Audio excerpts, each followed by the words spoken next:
রাধে কৃষ্ণ বন্ধুরা, কেমন আছেন আপনারা? আশা করি সবাই ভালো আছেন। আজকে আবার একটা নতুন ভিডিও নিয়ে হাজির হয়ে গেছি। ভিডিওটি শেষ অবধি দেখার অনুরোধ রইল। আজকের গল্প দীপেন্দ্রনাথ বন্দ্যোপাধ্যায়ের অশ্বমেধের ঘোড়া। আজকে গল্পের দ্বিতীয় পর্ব। এই কাঞ্চনবাবু। কাঞ্চন চমকে তাকিয়ে দেখল সুবিমল। বেহায়ার মতো একবার রেখার দিকে তাকিয়ে সুবিমল বলল, তারপর কি খবর? কাঞ্চন কোনো রকমে হেসে বলল, বিকেল 5টার পর থেকে এই পর্যন্ত নতুন কিছু ঘটেনি। না, তাই বলছি, একটা সিগারেট হবে? রেখা একটু সরে দাঁড়ালো। কাঞ্চন পকেট থেকে চারমিনার বের করে সুবিমলকে দিল, নিজে ধরালো। সুবিমল রেখার দিকে আর একবার তাকিয়ে ধোঁয়া ছাড়তে ছাড়তে বলল, আপনার বোন? না। ছাত্রী? না। ও, বুঝেছি। সুবিমল মুখটা উজ্জ্বল করে বলল, দেখেও আনন্দ। আপনাদের আর কি ভাবনা মশাই, জীবন সামনে পড়ে আছে। এই আমি কলেজ সেরে টিউশনি সেরে এখন বাড়ি ফিরে শুনবো মার সঙ্গে ঝগড়া করে বৌদি রান্না চাপায়নি ইত্যাদি। আচ্ছা চলি, যা বৃষ্টি আসছে। দু পা এগিয়ে সুবিমল আবার থমকে ঘুরে দাঁড়িয়ে বলল, খবর শুনেছেন? ইউজিসির টাকাটা নাকি আরও পিছিয়ে গেল। প্রিন্সিপালও হয়েছে তেমনি। লোকটি কে, মাস্টার মশাই? আমাদের কলেজের ম্যাথমেটিক্স। কি বলল? এই তুমি আমার কে হও ইত্যাদি। শেষ শব্দটা উচ্চারণ করেই কাঞ্চন সচেতন হলো যে সুবিমল তার আগাগোড়া মধ্যবিত্ত সংলাপের মধ্যে এই একটি শব্দ প্রয়োগে আভিজাত্যের পরিচয় দিয়ে গেছে। জানো, সেদিন আমাদের নমিতাকে মনে নেই তোমার? সেই যে ইসলামিক হিস্ট্রি, দেখা হয়েছিল। হ্যাঁ তো, কথায় কথায় তোমার খবর জিজ্ঞেস করলো। বলল, কবে বিয়ে করছিস? কি বললে? বললুম, এই ভালো, বিয়ে করলেই তো সব ফুরিয়ে যায়। তার উপর ছেলেপিলের ঝঞ্ঝাট, শাশুড়ি ননদের ঝামেলা। তারপর দুজনেই স্তব্ধ হয়ে খানিক পথ হাঁটল। রাস্তায় ব্যস্ততা বাড়ছিল, কারণ বৃষ্টি আসছে। অথচ পারিপার্শ্ব সম্পর্কে ওরা সম্পূর্ণ উদাসীন ছিল। রেখা? ও, রেখা? কি রেখা? এবার জবাব না দিয়ে রেখা হাসি মুখে কাঞ্চনের দিকে তাকালো। কাঞ্চন বলল, জানো, ছেলেবেলায় মাকে এমনই অকারণে ডেকে জ্বালাতাম। রেখার হাসি মুখ মুহূর্তে শুকিয়ে গেল। মার নামে ওর বাড়ির কথা মনে পড়েছে। আমারও পড়ে। রেখা সম্পর্কে মার একটা চাপা স্নেহ লক্ষ্য করেছি। অনেক আগে রেখাদের বাড়ি গিয়েছিলাম, মাত্র একবার। রেখার মার চেহারা মনেই পড়ে না, বাবাকেও না। রেখার ভাই বোনেরা এই 4-5 বছরে নিশ্চয়ই কত বদলে গেছে।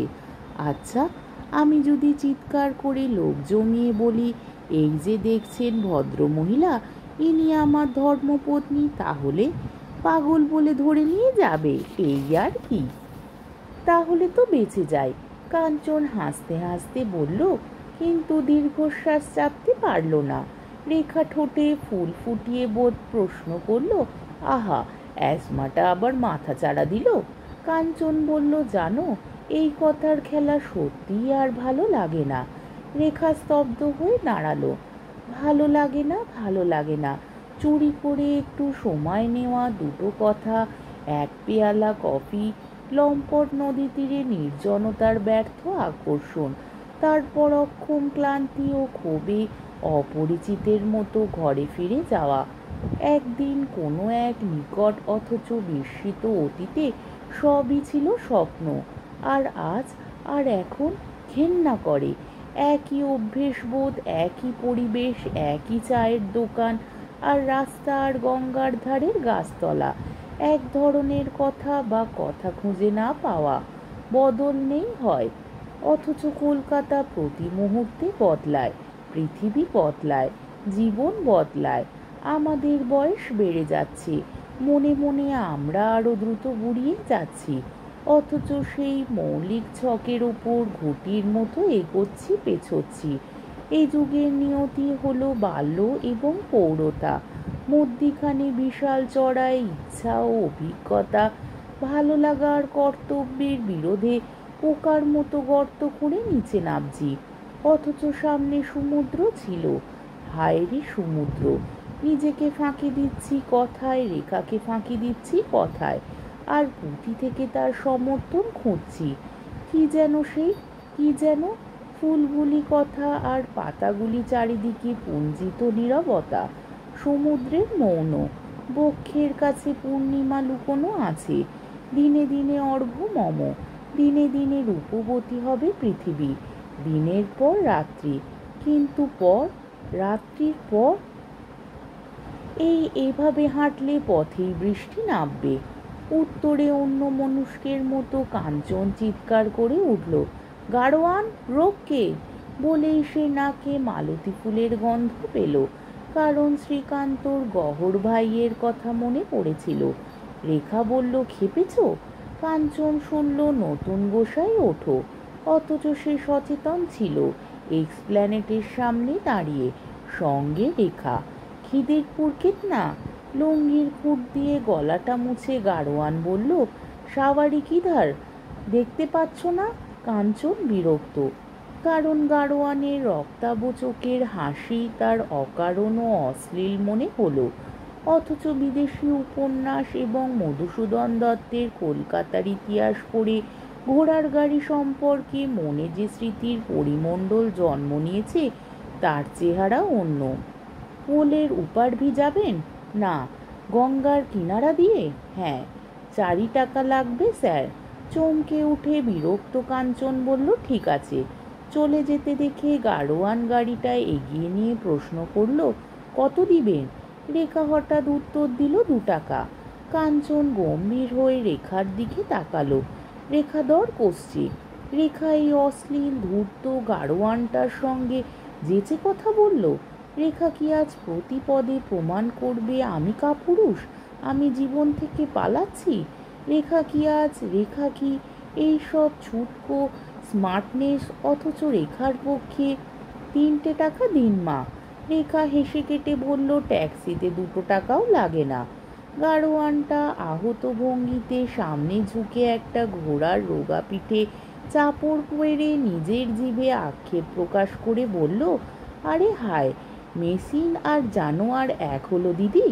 আচ্ছা, 8 আনা বকশিস দিয়ে দেবেন, আচ্ছেসে ঘুরিয়ে দিব।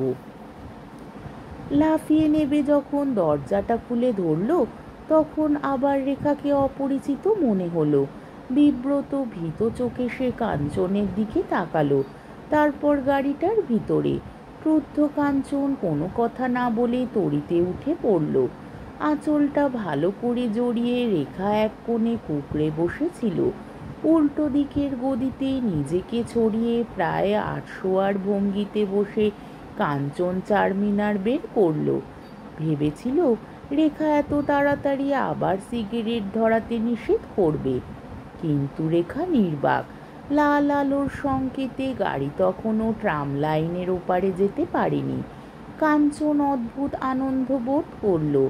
রেখা এই আলো, এই অরণ্য, এই পারিপার্শ্বকে ভয় পাচ্ছে। ঘোড়ার গাড়িতে আমরা সঙ্গে উঠেছে তাই ভয় পাচ্ছে, আমার সঙ্গে উঠে ভয় পাচ্ছে। ফিটনের দুপাশ খোলা, সত্যি চারিদিকে অমৃতের অজস্র সন্তান। কে না কে দেখছে জানি না। রেখার পরিবার আছে, সমাজ আছে, আমি একটা পুরুষ। ওহো, আমি পুরুষ। বেড়ে আলোর দিকে মুখ রাখুন। হলুদের পর সবুজ আলো জ্বললে 2 দাগের মধ্যে দিয়ে সাবধানে রাস্তা পার হন। মনে রাখবেন, জীবন অমূল্য, সামান্য ভুলের মাসুল ভয়ানক। আলোর দিকে মুখ রাখুন। কাঞ্চন হা হা করে হেসে উঠল, কি? সাবধানে পথ চলুন সপ্তাহ, ফলে আরও ট্রাফিক জ্যাম। বেশ বলেছে, আলোর দিকে মুখ রাখুন। তোমার যাবতীয় জেস্চার আর ঘোষণাটা মিলে পুরো শরৎ চ্যাটুর্যে টাইপ। কি আর করি বলো? প্রবোধ সান্যালের নায়কের সঙ্গে প্রমোদ ভ্রমণে বেরিয়ে রবীন্দ্রনাথের নায়িকা হলে গুরুচণ্ডালীর দোষ সামলাবে কে? কাঞ্চন সিগারেটে টান দিল। রেখার স্মার্ট উত্তর তাকে এই মুহূর্তে যথেষ্ট বিরক্ত করেছে। অথচ আমি জানি না ঠিক কী চাই, কি হলে খুশি হতাম। রেখার অস্বস্তি মিথ্যে নয়, তুচ্ছ নয়। আমি একটা কলেজের শিক্ষক। রেখাকে এনে সংসারে স্ত্রীর মর্যাদা দেবার সাধ্য আমারই নেই। বাড়িতে ক্রমাগত বিয়ের সম্বন্ধ ভেঙে যাবতীয় লুকোচুরি নিষিদ্ধ পথে সে তার ভালোবাসা। রেখায় উদ্যোগ নিয়ে রেজিস্ট্রেশন।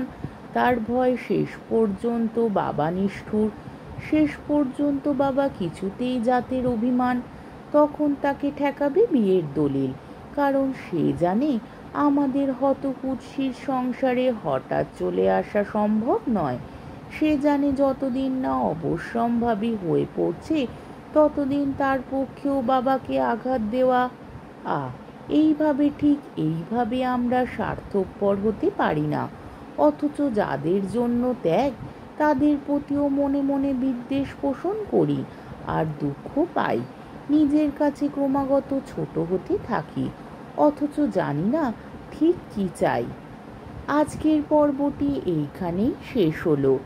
আমার ভিডিওটি যদি আপনাদের ভালো লেগে থাকে তাহলে আমাকে কমেন্টের মাধ্যমে আপনাদের মূল্যবান মতামত অবশ্যই জানাবেন এবং আমার ভিডিওটিকে লাইক ও শেয়ার করার ও আমার চ্যানেলটিকে সাবস্ক্রাইব করারও অনুরোধ রইল। তাহলে আজকের ভিডিওটা এই অবধি। পরের দিন আবার এই গল্পেরই তৃতীয় পর্ব বা শেষ পর্ব নিয়ে হাজির হয়ে যাব। ততক্ষণ পর্যন্ত আপনারা সবাই ভালো থাকবেন, সুস্থ থাকবেন, সাবধানে থাকবেন এবং আমার ভিডিওটি দেখতে থাকবেন। তাহলে আজকে আসি। রাধে কৃষ্ণ।